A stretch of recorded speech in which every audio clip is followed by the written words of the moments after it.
Hello and welcome friends. स्वागत है आप सबका अपने चैनल स्कूलिंग एडुकेशन पे। दोस्तों, आगामी 20 अगस्त अर्थात कल सीटेट अर्हता परीक्षा है। तो उससे पहले हम लोग आज लास्ट बार अपना लास्ट रिवीजन कर लेते हैं, ठीक है। तो आइए शुरू करते हैं। दोस्तों, आप चैनल पर नए हो तो चैनल को सब्सक्राइब करें, वीडियो को लाइक करें और अन्य सभी टीचर की तैयारी करने वाले, टीचिंग एग्जाम्स की तैयारी करने वाले स्टूडेंट के साथ शेयर करें, ठीक है। तो दोस्तों, इस वीडियो में हम लोग सभी एलिमिनेशन मेथड के साथ किस प्रकार हम लोग प्रश्नों का हल कर सकते हैं वो चीज़ सीखेंगे। और उसके बाद प्रीवियस ईयर की क्वेश्चंस का हम लोग प्रैक्टिस कर लेंगे, ठीक है। तो आइए शुरू करते हैं। दोस्तों, हमारा पहला प्रश्न है, नूर अपने विद्यालय में अपना लंच बॉक्स लाना भूल गई तथा यह कहते हुए तान्या से कि उसने उसका लंच साझा करने के लिए कहा, ठीक है। तुमने आज अपना लंच बुक मुझे साझा करना चाहिए क्योंकि कल मैंने तुम्हारे साथ अपना लंच बुक साझा किया था। तो लॉरेंस कोलबर्ग के नैतिक विकास के सिद्धांत के अनुसार नूर का कथन डैश अभिविन्यास प्रारूप को डैश अवस्था का दर्शाता है, ठीक है। तो यह किस नैतिक विकास के सिद्धांत के अनुसार किस अवस्था में जाता है, ठीक है। तो दोस्तों, जब देख सकते हैं हम कि यहाँ पे मैंने कल साझा किया था तो अब आज तुमको साझा करना होगा मेरे साथ, मतलब जैसे को तैसा, ठीक है। तो यह आदान प्रदान की अवस्था भी दर्शा रहा है, ठीक है। तो ऑप्शन इसका हो जाएगा 4, ठीक। आदान प्रदान परंपरागत अवस्था, ठीक। दोस्तों, दूसरा क्वेश्चन है, समाज में विभिन्न लिंगों के लिए उपयुक्त माने जाने वाली प्रारूपिक विशेषता के बारे में जन सामान्य की अवधारणा को क्या कहते हैं, ठीक है। जो लोगों के मन में पहले से विचारधारा बन चुकी है महिलाओं के प्रति और पुरुषों के प्रति, जो विचारधारा पहले जन सामान्य में अवधारणा बनी हुई है उसको क्या कहते हैं। जैसे महिलाएं घर का काम करती हैं, पुरुष बाहर का काम करेंगे, महिलाएं कमज़ोर होती हैं, पुरुष कठोर होते हैं। इस तरह की जो मानसिक चेतना बनी हुई है, मानसिक मानसिक अवधारणा बनी हुई है लोगों के बीच में, उसको क्या कहते हैं। तो इसे हम लोग जेंडर रूढ़िवादिता बोलते हैं, ठीक। ऑप्शन नंबर 4 हो जाएगा। नेक्स्ट क्वेश्चन है, हाल में ही पाठ्यचर्या में ऐसी कहानियों को शामिल किया गया करने के लिए विवेकशील प्रयास किए गए जिसमें पता चले कि पिता घर का कार्य करने लगता है और माता क्या करती है, साहसी गतिविधियों को करती है। यह कदम किसके लिए महत्वपूर्ण है, मतलब जो लोगों के मन में पहले से विचारधारा थी, रूढ़िवादी विचारधारा कि पुरुष बाहर का काम करते हैं, महिलाएं घर का काम करती हैं। अब उसको पाठ्यचर्या में ऐसी कहानी को शामिल किया गया जिसमें दिखाया जा रहा है कि पुरुष घर का काम करेंगे और महिलाएं साहसी गतिविधि करेंगी। तो ये इससे क्या समाज में क्या बदलाव होगा, ये किस चीज़ को इम्प्रूव करेगा, इम्प्रूवमेंट क्या होगा। तो यह जेंडर पक्षपात को सशक्त करता है, या जेंडर रूढ़िवादिता को समाप्त करता है, या जेंडर स्थिरता को प्रोत्साहित करता है, या फिर जेंडर विविधीकरण को बढ़ावा देता है। तो इसका ऑप्शन हो जाएगा जेंडर रूढ़िवादिता। जो लोगों के पहले से मन में मानसिक चेतना बनी हुई है, अवधारणा बनी हुई है, उसको क्या करेगा, समाप्त करेगा, ठीक है। ऑप्शन नंबर 2 हो जाएगा, ठीक। नेक्स्ट क्वेश्चन की बात करें तो वाइगोत्स्की के अनुसार जब एक वयस्क बच्चा के निष्पादन में वर्तमान स्तर के सहयोग के द्वारा विस्तार करता है तो इससे क्या होता है। मतलब बच्चा पहले स्कोर कर रहा था यहाँ पे, उसको सहयोग मिला तो ये इतना स्कोर करने लगा, इसको क्या बोलेंगे। तो इसको हम लोग बोलते हैं समीपस्थ विकास का क्षेत्र, या ZPD इसको हम लोग बोलते हैं, ZPD, ठीक है। जोन ऑफ प्रोक्सिमल डेवलपमेंट, ठीक। ऑप्शन नंबर 2 हो जाएगा। नेक्स्ट क्वेश्चन की बात करें दोस्तों, जीन पियाजे के संज्ञानात्मक विकास के सिद्धांत के अनुसार परिकल्पित निगमनात्मक तर्क किस अवधि में विकसित होता है। मतलब जो सोचने और कल्पना करने की शक्ति बच्चे में कब विकसित हो जाती है, ठीक है। हाइपोथेटिक कब हो जाते हैं बच्चे, ठीक है। तो यह कब होता है, तो ये चौथा अवस्था जो अमूर्त संक्रियात्मक अवस्था है, इसमें बच्चों में सोचने और समझने की क्षमता पूर्ण रूप से विकसित हो जाती है इसको, ठीक है। इसको हम लोग परिकल्पित निगमनात्मक तर्क कहते हैं। ऑप्शन नंबर 4 सही हो जाएगा इसका, ठीक। नेक्स्ट क्वेश्चन की बात करें तो देश के अनुसार बच्चों के चिंतन के बारे में सामाजिक प्रक्रिया और सांस्कृतिक संदर्भों के प्रभाव को समझना आवश्यक है। तो ये किसके अनुसार है, तो ये वाइगोत्स्की जो है वो सामाजिक प्रक्रिया और सांस्कृतिक प्रक्रिया के द्वारा बच्चे ज़्यादा, अंतर्क्रिया के द्वारा बच्चे ज़्यादा सीखते हैं, उनका मानना था, ठीक है। तो ये ऑप्शन हो जाएगा ऑप्शन नंबर सी, लेव वाइगोत्स्की, ठीक। नेक्स्ट है, पियाजे के संज्ञानात्मक विकास के सिद्धांत के निहितार्थ निकालते हुए एक 6 से 8 के शिक्षक को अपने कक्षा में क्या करना चाहिए, ठीक। मतलब जो जीन पियाजे ने क्या माना है, बच्चे क्रिएटिव होते हैं, ठीक है। बच्चे को क्रिएटिव माना है, नाना वैज्ञानिक उन्होंने बोला है। तो उनके अनुसार कक्षा 6 से 8 के शिक्षक को क्या करना चाहिए अपने बच्चों में सिद्धांत के निहितार्थ निकालते हुए। ठीक, तो क्या तार्किक बहस को हतोत्साहित करना चाहिए। हतोत्साहित यहाँ पे आप देख सकते हो एक कीवर्ड नेगेटिव टैग वर्ड से हतोत्साहित करना। ठीक है, यहाँ पे केवल, फिर यहाँ पे केवल आपका आ गया, फिर यहाँ पे केवल निर्धारित पाठ्यक्रम आ गया। तो ये क्या है, एक नेगेटिव टैग वर्ड है। अगर आप ऑप्शन को आपने पढ़ा नहीं है फिर भी इन टैग वर्ड्स के साथ आप अपना उत्तर निकाल सकते हैं, ढूंढ सकते हैं। तो दोस्तों मैंने टैग वर्ड्स की जो वीडियो है वो मैंने पिन बॉक्स में कमेंट बॉक्स में पिन कर दिया है, तो आप वहाँ पे आप देख सकते हो और टैग वर्ड्स के साथ एलिमिनेशन मेथड का यूज करते हुए अपने प्रश्नों का हल कर सकते हैं। ठीक है, तो ऑप्शन नंबर इसका 2 सही हो जाएगा। ऐसी समस्याएं प्रस्तुत करनी चाहिए जिसमें तर्क आधारित समाधान आवश्यकता होती है। ठीक है, नेक्स्ट क्वेश्चन की बात करें तो हार्वर्ड गार्डनर के बुद्धि के सिद्धांत के अनुसार तार्किक गणितीय बुद्धि वाले व्यक्ति की क्या विशेषता है। हार्वर्ड गार्डनर के 10 बुद्धि के सिद्धांत हैं। ठीक है, जिसमें हम लोग देखेंगे भी। तो विधि, ध्वनि, ताल और शब्दों की अर्थ के प्रति संवेदनशीलता। ध्वनि ताल किस में आ जाएगा आपका, म्यूजिकल। ठीक है, म्यूजिकल बुद्धि वाला में हो जाएगा। ठीक है, उसके बाद स्थानिक परिवेश की सटीकता। दृश्य स्थानिक परिवेश किस में होता है, जैसे आप बोलते हैं कारपेंटर हो गया, फिर आर्किटेक्चर हो गया, चित्रकार हो गया, इसमें दृश्य स्थानिक परिवेश होता है। ठीक है, संगीतीय बुद्धि, फिर यहाँ पे ऑप्शन नंबर 3 जो है इसमें संगीतीय बुद्धि, संगीतीय अभिव्यक्ति की आवाज़ को सुर ताल और सौंदर्य के गुणों को आवश्यकता के प्रशंसा करने की योग्यता हो गया। तो ये किस में आ जाता है आपका, ध्वनि संगीतीय बुद्धि में। ऑप्शन नंबर 4 जो है इसका सही हो जाएगा, पैटर्न की खोज, तर्क की लंबी श्रृंखला को हल करने का, जैसे रीजनिकल हो जाता है। ठीक, पैटर्न हम लोग बनाते हैं, रीजनिंग बनाते हैं, उसकी क्षमता जो होते हैं वो क्या होता है, हार्वर्ड गार्डनर के बुद्धि सिद्धांत के अनुसार तार्किक गणितीय बुद्धि में आता है। ठीक है, नेक्स्ट प्रश्न की बात करें दोस्तों, तो वह प्रक्रिया जिसके द्वारा बच्चे आदतों, कौशलों, मूल्यों तथा अभिप्रेरणा को विकसित करते हैं और उन्हें समाज का जिम्मेदार और क्रियाशील सदस्य बनाते हैं, उसे क्या कहा जाता है। ऑप्शन है समाजीकरण, समावेशन, मुख्य धारा से जुड़ना या विभेदीकरण।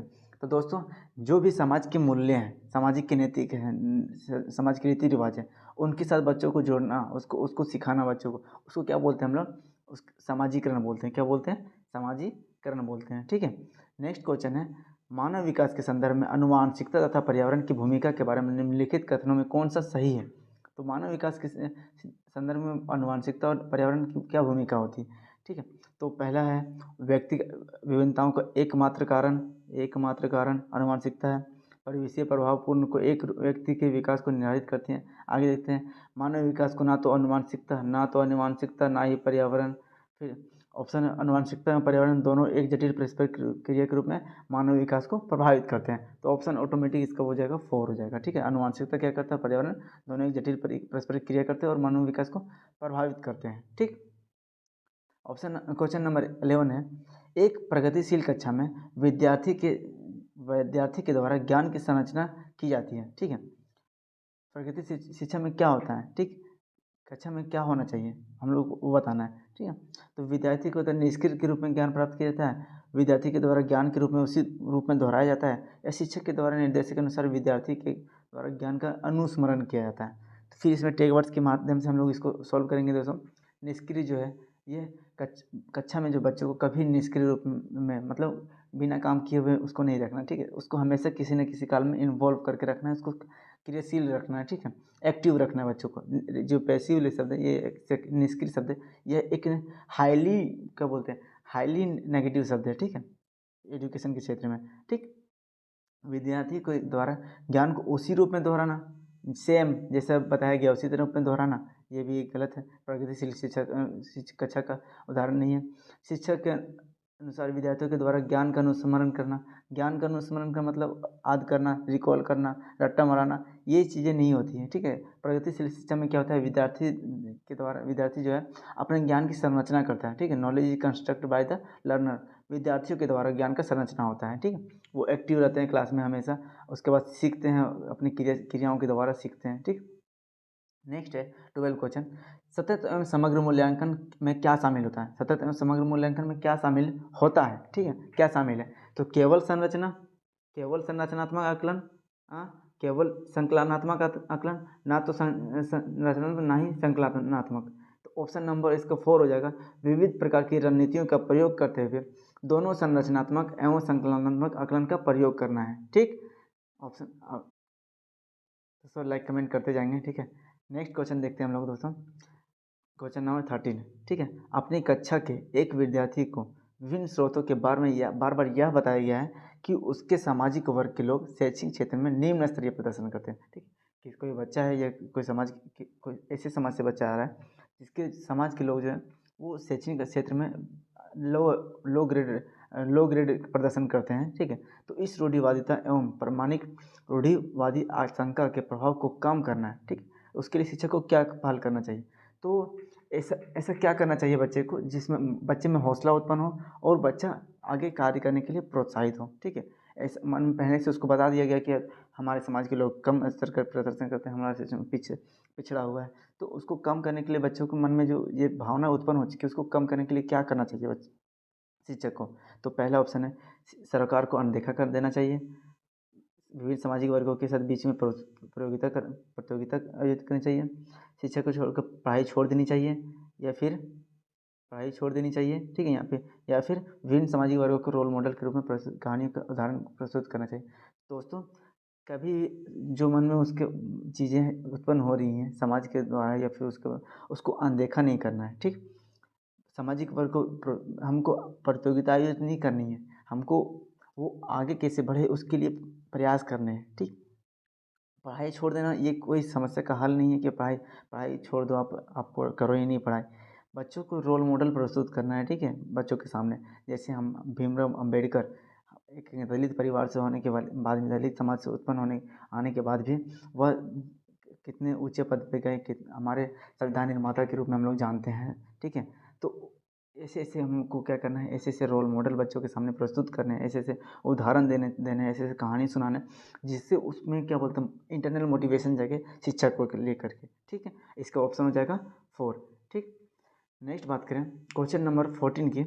तो एक समावेशी कक्षा में शिक्षक को क्या करना चाहिए? समावेशी कक्षा मतलब इंक्लूसिव क्लासरूम, जहाँ पे सभी तरह के बच्चे, सभी वर्ग के बच्चे या फिर फिजिकली वीक्ड जो स्टूडेंट्स वो भी सभी बच्चे एक साथ क्लासरूम में बैठ के पढ़ सके। तो इसके लिए शिक्षक को क्या करना चाहिए?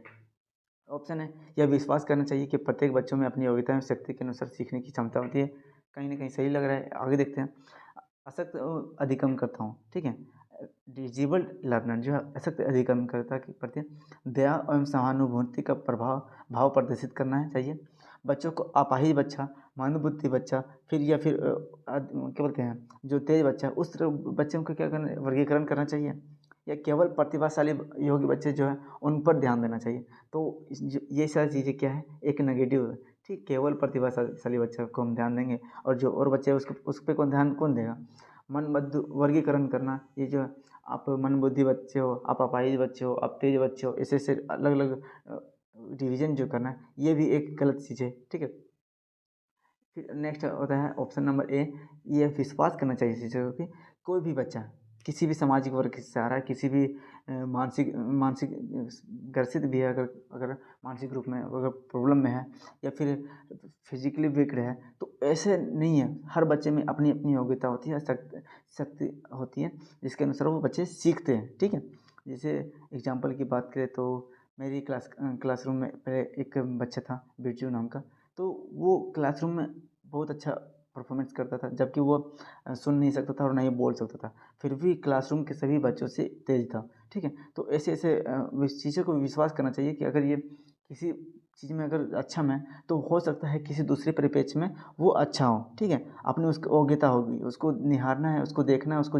परखना है और उसके बाद उसकी योग्यता के अनुसार उसका डेवलपमेंट करना है। ठीक, समावेशी कक्षा में शिक्षक का यही भूमिका है कि विश्वास करना चाहिए प्रत्येक बच्चों में अपनी योग्यता होती है और शक्ति के अनुसार वो सीखने की क्षमता होती है। ठीक है, नेक्स्ट क्वेश्चन की बात करें तो एक विद्यार्थी कक्षा में निम्नलिखित लक्षण प्रदर्शित करता है, कौन से लक्षण प्रदर्शित करता है? ठीक है, विद्यार्थी निम्नलिखित प्रदर्शन करता है तो वो क्या है? ठीक है, ये बताना हमको।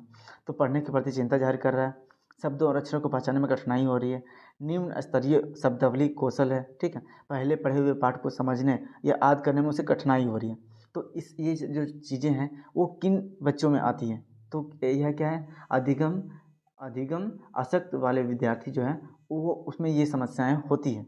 ठीक है, आगे बात करें दोस्तों आगे बात करें दोस्तों, तो एक शिक्षक एक समावेशी कक्षा में विशेष योग्यता वाले वर्ग वाले अधिगमकर्ताओं की आवश्यकताओं को किस प्रकार बता सकता है। तो आकलन करने के लिए पेन पेंसिल टेस्ट लेना है।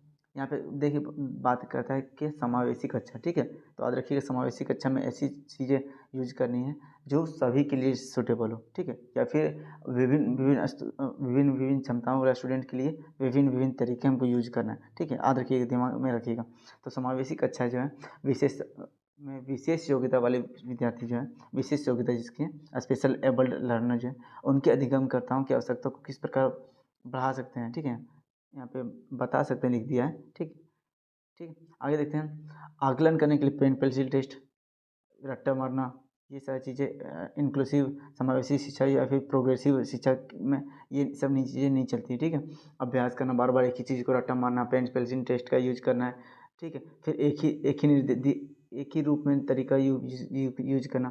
सभी बच्चों के लिए आप एक ही तरीका यूज कर रहे हैं। जैसे फिजिकली वीक स्टूडेंट है या फिर मेंटली थोड़ा कमज़ोर है और तेज स्टूडेंट है, उसके लिए भी आप एक ही तरीका यूज कर रहे हो सबको पढ़ाने के लिए। तो ये चीज़ें नहीं होती हैं, सबकी क्षमताओं को लेकर के उसके लिए विभिन्न विभिन्न तरीका यूज करना चाहिए, ठीक है। अत्यधिक लिखित गृह कार्य, अनप्रतिभाशाली का नकल करना, ये सारे नेगेटिव टैग वर्ड्स हैं, ठीक है। ऑप्शन नंबर 4 हो जाएगा, प्रत्येक विद्यार्थियों के अधिगम के सशक्त पक्षों को कमजोरी को विश्लेषण करना है कि उसमें क्या कमी है, उसमें किन क्षेत्रों में वो कमज़ोर जा रहा है, किन क्षेत्र में वो लो ग्रेड परफॉर्मेंस कर रहा है, ठीक है। तो उसके आधार पर क्या करना है, विशिष्ट अधिगम उद्देश्यों को विकसित करना है, ठीक है। हर बच्चा के लिए, जैसे मन बुद्धि बच्चा है तो उसके लिए हमको थोड़ा ज़्यादा उस पर ध्यान देना चाहिए, ठीक है। उसको देखना चाहिए उसकी रुचि किस में हो रही है, वो किन चीज़ों में पीछे पड़ रहा है, पीछे हट हो रहा है, तो उन चीज़ों पे उसको फोकस करना चाहिए।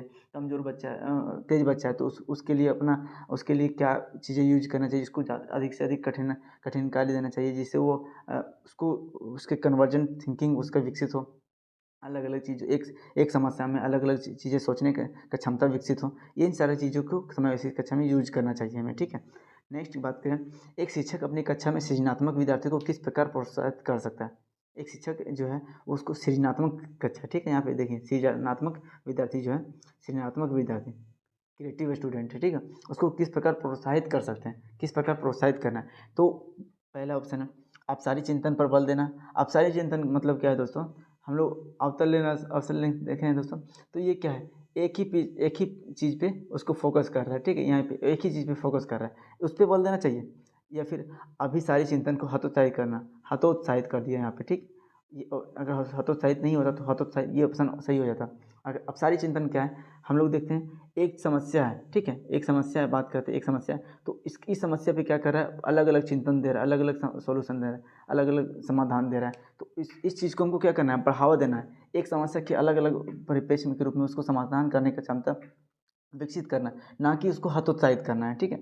नेक्स्ट क्वेश्चन है, अनेक परिप्रेक्ष्यों को प्रोत्साहित करके अपने मूल विचार को महत्व देना है। ऑप्शन नंबर 3 हो जाएगा, ठीक है। नेक्स्ट क्वेश्चन की बात करें, निम्नलिखित में से कौन सा कारक कक्षा में सार्थक अधिगम का पक्ष लेता है, ठीक है। कौन सा कारक सार्थक अधिगम, ठीक है। तो बच्चों को पढ़ने के लिए अभिप्रेरित करने हेतु परीक्षणों की संख्या बढ़ाना है, मतलब जो टेस्ट हम लोग ले रहे हैं उसको क्या करना है, उसको बढ़ाना है। ऑप्शन नंबर 2 है, बच्चों को पढ़ने के लिए अभिप्रेरित करने हेतु पुरस्कार को बढ़ावा देना है। पुरस्कार नेगेटिव टेक वर्ड्स। निर्देशन के लिए केवल व्याख्यान विधि, ये भी एक नेगेटिव टेक वर्ड्स। बच्चों को क्लासरूम में क्या कर रहे हैं, आप जा रहे हो, आप सिर्फ बोल रहे हो, समझा रहे हो, ठीक है। ये व्याख्यान विधि हो गई, मौखिक क्रिया हम पढ़ा रहे हैं, ठीक है। ये खाली केवल व्याख्यान विधि से हम लोग बच्चा सीख जाएगा क्या। तो नेक्स्ट ऑप्शन, विषय वस्तु के तथा बच्चों के संपूर्ण कौशल क्षेम एवं अधिगम के प्रति सच्चा सरोकार रखना, ठीक है। ऑप्शन नंबर 4 हो जाएगा इसका, ठीक। नेक्स्ट बात करें, निम्नलिखित में से कौन सा प्रभावशाली समस्या समाधान रणनीति का एक उदाहरण है। क्या है प्रभावशाली समस्या समाधान की रणनीति, ठीक। तो समाधान के लिए समाधान के मूल्यांकन पर बिल्कुल ध्यान नहीं देना चाहिए, ध्यान नहीं देना एक क्या है, नेगेटिव टेक वर्ड है।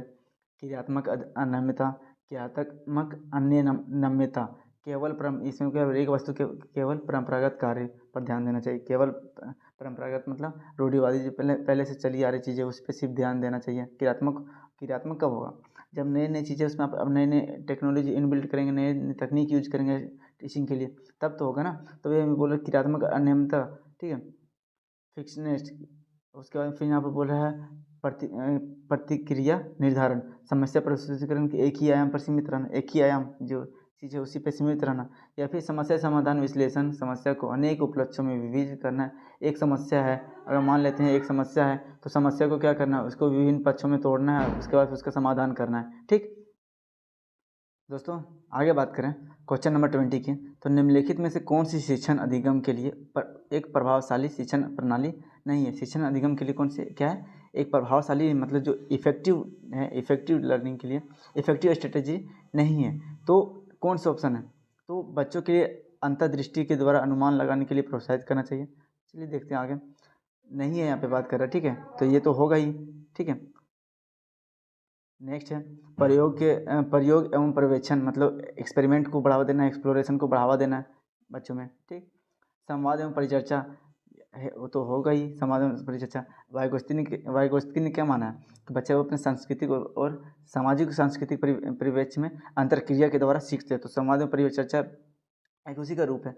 ऑप्शन 4 हो गया, दिए ज्ञान को दोहराना है और ध्यान केंद्रित करना है। ठीक, ये ऑप्शन ये क्या होगा, ये प्रणाली सही नहीं है। दिए ज्ञान को बार बार रिवीजन करना है, रिप्रोडक्शन को, और उसको क्या करना है, ध्यान एक ही चीज़ पे ध्यान करना है। ठीक है, दोहराने पे ध्यान दे रहे हैं आप, रट्टा मारने पे ध्यान दे रहे हैं, याद करने पे, अनुस्मरण करने के लिए, इन चीज़ों क्या है, ये सारी चीज़ें नेगेटिव टेक वर्ड्स हैं, ध्यान रखिएगा। ठीक है, नेक्स्ट है शिक्षक को पढ़ने में ध्यान, शिक्षक कक्षा में पढ़ने में ध्यान ना देने वाले बच्चों के लिए किस प्रकार बर्ताव कर सकता है। ठीक, अगर कोई बच्चा क्लास में सही से ध्यान नहीं दे पा रहा है, नहीं दे रहा है, तो क्या करना चाहिए शिक्षक को। शिक्षक को क्या करना चाहिए, उसको क्लास से बाहर कर देना चाहिए, उन्हें बार बार डांटना चाहिए, या फिर उन्हें वर्कशीट अत्यधिक वर्कशीट गृह कर देना चाहिए। तो ये सारी चीज़ें क्या है, ये बच्चे में नकारात्मकता विकास करेगा। ठीक है, बच्चा क्यों इन चीज़, ये ऐसा क्या कारण है कि उसकी उसमें अरुचि उत्पन्न हो गई पढ़ने में। ठीक है, तो उसको जानना चाहिए और जानने की कोशिश करना चाहिए, और उस अरुचि को दूर करने का उपाय ढूंढना चाहिए शिक्षक को। ठीक, नेक्स्ट है संरचनावादी उपागम बताती है कि डैश ज्ञान की संरचना के लिए अत्यंत आवश्यक है। ठीक है, क्या है, संरचनावादी उपागम ज्ञान की संरचना के लिए अत्यंत आवश्यक क्या है, तो अत्यंत आवश्यक बच्चों का, विद्यार्थी का पूर्व ज्ञान। ठीक है, बच्चों का जो पूर्व ज्ञान है वो क्या है, उसका बीबी है, बैंक बैलेंस है। ठीक है, अनुबंधन या फिर दंड या आद करना, ये सारी चीज़ें क्या है, ये गलत नेगेटिव टेक वर्ड्स हैं। ठीक है, बच्चों का जो पूर्व ज्ञान है, बच्चे उस चीज़ के बारे में पहले से कुछ जानता है, वो चीज़ क्या करेगा, बच्चों को आगे जानने में उसको हेल्प करेगा, नए चीज़ों के बारे में जानने में उसको हेल्प करेगा। ठीक, नेक्स्ट है बच्चों, ठीक है, बच्चे अनेक घटनाओं के बारे में सहजानुभूत सिद्धांत की संरचना करते हैं। इस पृष्ठभूमि में एक शिक्षक को क्या करना चाहिए। ठीक, पहले से उस बच्चे क्या कर रहा है, कोई घटना उसने देखा, ठीक है, घटना के बाद तो उसके मन में एक अलग विचार उत्पन्न हो गया, तो उस सिद्धांत में संरचना कर रहा है। ठीक है, तो उस शिक्षक को क्या करना चाहिए, अगर वो चीज़ गलत है तो शिक्षक को क्या करना चाहिए, उसको अवधारणा को चुनौती देना चाहिए, या विचार को खारिज कर देना चाहिए, सिद्धांत को अनदेखा, विचारों सिद्धांत को अनदेखा करना चाहिए, या उसको डांटना चाहिए। तो ये क्या है, ये सारी चीज़ें उसके मन में क्या करेगा, नकारात्मकता का भाव उत्पन्न करेगा। ठीक, उसको जो चीज़ उसके मन में उत्पन्न हुई है, जो जिज्ञासा उत्पन्न हुई है, जो चीज़ के बारे में गलत चीज़ उत्पन्न हुई है, या फिर जो भी चीज़ है, उसको क्या करना चाहिए, शिक्षक को क्या करना चाहिए, उसको चैलेंज करना चाहिए। ठीक है, और उसको क्या करना चाहिए शिक्षक को कि उस अवधारणा को अगर गलत है तो उसको बताना चाहिए कि क्या सही हो सकता है। ठीक है, ऑप्शन नंबर 1। ठीक, नेक्स्ट बात करें तो संज्ञान एवं संवेग के बीच किस प्रकार का संबंध होता है। संज्ञान और संवेग के बीच किस प्रकार का संबंध है, एक दूसरे से स्वतंत्र है या एक दिशीय है। संवेग क्या करता है, संवेग जो है संज्ञान को प्रभावित करता है, या एक दिशीय संज्ञान जो है संवेग को प्रभावित करता है। ऑप्शन 4 द्विदिशीय, दोनों के बीच गतिशील पारस्परिक क्रिया होती है। तो इसका ऑप्शन 4 हो जाएगा, ये द्विदिशीय होती है और दोनों के बीच गतिशील पारस्परिक क्रियाएँ होती हैं। ठीक है, नेक्स्ट बात करें तो निम्नलिखित में से कौन सा कारक अधिगम को प्रभावित करता है, कौन सा कारक लर्निंग जो है बच्चा सीख रहा है उसको क्या चीज़ें प्रभावित करेंगी। तो ऑप्शन क्या है, पहला है अभिरुचि, मतलब उसके इंटरेस्ट ऑफ स्टूडेंट। दूसरा है विद्यार्थी को संवेगिक अवस्था, इमोशनल हेल्थ, या शैक्षणिक रणनीति, पेडागोजिकल मेथड जो स्ट्रेटेजी है, मेथड जो यूज कर रहे हैं शिक्षक, जो मेथड यूज कर रहा है वो चीज़ें, या फिर विद्यार्थी का सामाजिक और सांस्कृतिक संदर्भ। तो ये सारी चीज़ें क्या है, बच्चे सारी चीज़ें के द्वारा शिक्षा माध्यम को प्रभावित करेगा ये सारी चीज़ें, ठीक है। ऑप्शन नंबर 4, बच्चा किसी चीज़ में रुचि ले रहा है, रुचि नहीं ले रहा है, क्लास में जो चीज़ें बताई जा रही है उसमें रुचि, उसका इंटरेस्ट किस प्रकार का है, वो चीज़ें उसको सीखने में ही हेल्प करेगा, ठीक है। अगर अच्छा रुचि ले रहा है तो वो चीज़ें उसको ज़्यादा हेल्प करेगी सीखने में। अगर उस पर इंटरेस्ट नहीं आ रहा तो फिर वो चीज़ें उसके दिमाग से ऊपर से उड़ के चली जाएंगी, ठीक है। फिर इमोशनल हेल्थ उस प्रकार किस प्रकार का है, पेडागोजिकल रणनीति, जो टीचर क्या किन रणनीतियों के साथ उसको पढ़ा रहा है, किन चीज़ों के साथ उसको पढ़ा रहा है, उसका मेथड किस प्रकार का है, वो चीज़ें भी उसको सीखने में क्या करेगा, हेल्पफुल करेगा, ठीक है। सामाजिक और सांस्कृतिक संदर्भ जो है, बच्चा का किस प्रकार, किस सामाजिक किस समाज से आ रहा है, किस सांस्कृतिक परिवेश से आ रहा है, वो चीज़ें क्या करेगी, बच्चों को अधिगम को सीखने में हेल्प करेगी, या फिर उसको नकारात्मक प्रभाव भी कर सकती है। अगर गलत सामाजिक या गलत सांस्कृतिक परिवेश से आ रहा है तो उस पर नकारात्मक भाव उत्पन्न होगा, ठीक है। तो नेक्स्ट आगे बात करें तो क्वेश्चन नंबर 16, ठीक है। क्वेश्चन नंबर 26 जो है, निम्नलिखित में से क्या ज्ञान के सार्थक संरचना की प्रक्रिया का महत्वपूर्ण पहलू है। तो सामाजिक परस्पर क्रियाएं, लगातार अभ्यास करना, स्मरण करना, पुरस्कार व दंड, उद्दीपन व प्रतिक्रिया संबंध। तो ऑप्शन क्या हो जाएगा, तो ये बार बार देख रहे हैं दोस्तों, लगातार अभ्यास, बार बार स्मरण, ये क्या है, सार्थक संरचना प्रक्रिया का महत्वपूर्ण पहलू नहीं। पुरस्कार व दंड, बच्चा अधिक अंक लाने के लिए, पुरस्कार लाने के लिए, क्या गांव घर में क्या होता है, गांव समाज में देखते हैं हम लोग, देखते होंगे आप लोग भी, कि जो बच्चा माता पिता क्या करते हैं, बच्चों को ज़्यादा क्या बोलते हैं उसको अच्छे नंबर लाने के लिए उसको प्रोत्साहित करते हैं, बोलते रहते हैं कि अच्छा नंबर लाएगा तो बेटा हम तुमको मोबाइल फ़ोन दे देंगे, बच्चा अच्छा नंबर लाएगा तो तुम्हारे लिए लैपटॉप ले देंगे, तुम्हारे लिए कार ले देंगे, गाड़ी ले देंगे। ये सारी चीज़ें हम लोग को देखने को मिलता है आजकल। जो हम लोग देखते हैं शिक्षण के क्षेत्र में भी हम लोग देखते हैं, बड़े बड़े इंस्टीट्यूशन में, वहाँ पे भी बच्चों के साथ ऐसे ही किया जा रहा है। बच्चे अगर अच्छा स्कोर कर रहे हैं तो उसके लिए कार उसको उपलब्ध दिया जा रहा है, ठीक है। IIT IIM में हम लोग देखते हैं, उसमें वहाँ पे बच्चों को कार का प्राइज के रूप में, पुरस्कार के रूप में, दंड के रूप में मिलता है, ठीक है। तो ये सारी चीज़ें नहीं है। इसमें जो सार्थक संरचना की प्रतिक्रिया का महत्वपूर्ण पहलू वो क्या होगा, समाज के साथ पारस्परिक क्रियाएं के साथ वो सीखेगा, मीनिंगफुल कंस्ट्रक्शन ऑफ नॉलेज उसका वहाँ पे होगा, ठीक है। समाज में पारस्परिक क्रियाएं करेगा, समाज के लोगों के साथ उठना बैठना उसका बढ़ेगा, उसके साथ उसको क्या होगा, उसका डेवलपमेंट होगा, ठीक है। आगे बात करें दोस्तों, तो नेक्स्ट क्वेश्चन है, जब विद्यार्थी पुरस्कार पाने की इच्छा से बार बार इस गतिविधि को करने का निर्णय लेता है, तो जो कि प्रत्यक्ष रूप से उस गतिविधि से संबंधित नहीं है, ठीक है, तो उस ऐसी स्थिति में उसका क्या संभावना उत्पन्न हो सकता है, अधिगम के प्रति भौतिकतावादी अभिवृत्ति का विकास होगा, ठीक।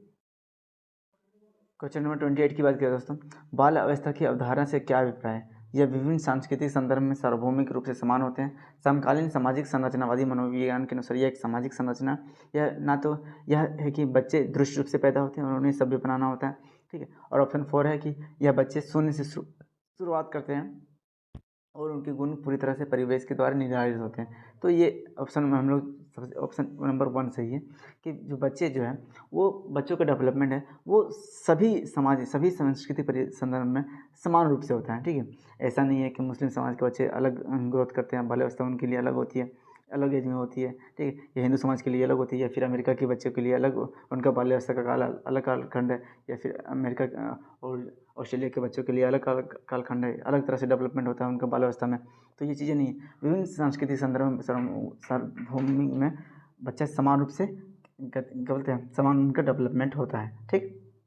आगे देखें, यह समकालीन संरचनावादी मनोविज्ञान के अनुसार यह सामाजिक संरचना, बच्चे ना तो दृष्ट रूप से पैदा होते हैं, ठीक है, बच्चे दृष्ट रूप से समाज के साथ, समाज में परिवेश के अनुसार उनका बदलाव, उनके व्यवहार में परिवर्तन होता जरूर है, और जिस तरह का समाज होता है उसके रूप में डेवलपमेंट जरूर होता है, लेकिन उस दृष्ट रूप से पैदा नहीं होते, ठीक है। आगे देखिए, बच्चे शून्य से शुरुआत करते हैं, उसके गुण पूरी तरह परिवेश के द्वारा निर्धारित होता है। ऐसा नहीं है, हमने अपने अभिमन्यु की कहानी सुनी है कि उन्होंने क्या किया था, माँ के घर में चक्रव्यूह तोड़ने का क्या बोलते हैं, चक्रव्यूह में घुसने का सीख तो लेता पर वह निकलने का नहीं सीख पाया था, तो उसने माँ के घर में ही वो चीज़ें शिक्षा ग्रहण कर ली थी, अधिगम ग्रहण कर लिया था। तो बच्चे कुछ ना कुछ सीखते हैं, ठीक है। आप देखते हैं बच्चे, आपने क्या बच्चे को सिखाया था दूध पिलाने के लिए, क्या वो या उंगली पकड़ने के लिए उसको सिखाया था। जैसे आप उंगली उसको दोगे, जैसे वो पकड़ लेता है, भले ही उसको छोड़ना ना आता हो, और वो पकड़ जरूर लेता है। इसी तरह क्या जो बच्चा मदर जो ब्रेस्ट फीडिंग करती है, ठीक है, दूध पिलाती है, तो क्या उसको सिखाया जाता है? नहीं, उसको हल्का सा सपोर्ट दिया तो उसको वो दूध पीना तुरंत शुरुआत कर देता है, ठीक है। तो ऐसा नहीं है, बच्चे उसके मन में है कुछ ना कुछ चीज़ें, ठीक है, और शून्य से शुरुआत नहीं करता है, जबकि उसके साथ वो कुछ चीज़ें सीख के आया हुआ है पहले से, ठीक, उसके दिमाग में पहले से कुछ चीज़ें कंस्ट्रक्ट हो चुकी है, ठीक है। तो वो शून्य से शुरुआत नहीं करते। तो ऑप्शन हो जाएगा कि आपका एक हो जाएगा, या विभिन्न सांस्कृतिक संदर्भ में सार्वभौमिक रूप से समान होता है, ठीक। नेक्स्ट बात करें तो निम्नलिखित में से कौन सी बाल्य अवस्था की विशेषता है? बाल्य अवस्था की विशेषता के बारे में हमें बताना है, ठीक है। तो बाल अवस्था की विशेषता क्या? शारीरिक बुद्धि तेजी से होता है मध्य बाल अवस्था में। अमूर्त रूप से चिंतन और तार्किक वैज्ञानिक तर्क का प्रयोग करने की योग्यता विकसित हो जाती है। यह बच्चे तार्किक एवं मूर्ख रूप से सोचना प्रारंभ कर देते हैं, या फिर अधिगम रूप से संवेदी चालक एवं गतिविधि द्वारा घटित होता है। तो ऑप्शन इसका क्या हो जाएगा? ऑप्शन दोस्तों इसका ऑप्शन सी हो जाएगा, तार्किक रूप से मूर्त रूप से सोचना प्रारंभ कर देता है, ठीक है। इस चीज़ में उसको मूर्त चीज़ें की आवश्यकता होती है जिससे वो सीखता है, ठीक है। आगे देखें, और इसमें जो अमूर्त सोचने की वैज्ञानिक तर्क का प्रयोग करता है, तो ये चीज़ें हम लोग देखते हैं जीन पियाजे के अनुसार चौथा स्टेज अमूर्त संक्रियात्मक अवस्था में ये चीज़ें डेवलप होती हैं, ठीक है। उसको हाइपोथेटिकल चीज़ें उसको डेवलप हो जाती है, परिकल्पनात्मक निगमनात्मक तर्क आने लग जाती है, ठीक। आगे देखें तो क्वेश्चन नंबर जो 30 है दोस्तों, आज का ये लास्ट प्रश्न हमारा, ठीक है। परिवार एवं आसपास समाजीकरण की कौन सी एजेंसियाँ हैं? तो ये प्राथमिक एजेंसियाँ हैं। इसमें एक ट्रिक याद रखिएगा दोस्तों, सेल्फ और अदर्स, ठीक है। जहाँ पे बच्चे क्या करते हैं, वो खुद किसी के संपर्क में आ रहा है, वो उसका प्राथमिक एजेंसियाँ हो जाएगी। जहाँ पे वो दूसरों की सहायता से हेल्प में आ रहा है, संपर्क में आ रहा है, वो उसकी अदर या फिर द्वितीय एजेंसियाँ या मध्य एजेंसियाँ, अन्य एजेंसियाँ हो जाएंगी, ठीक है दोस्तों। अगर जानकारी अच्छी लगी हो तो वीडियो को लाइक करते हैं, कमेंट करें और अन्य स्टूडेंट के साथ शेयर करें। जय हिंद।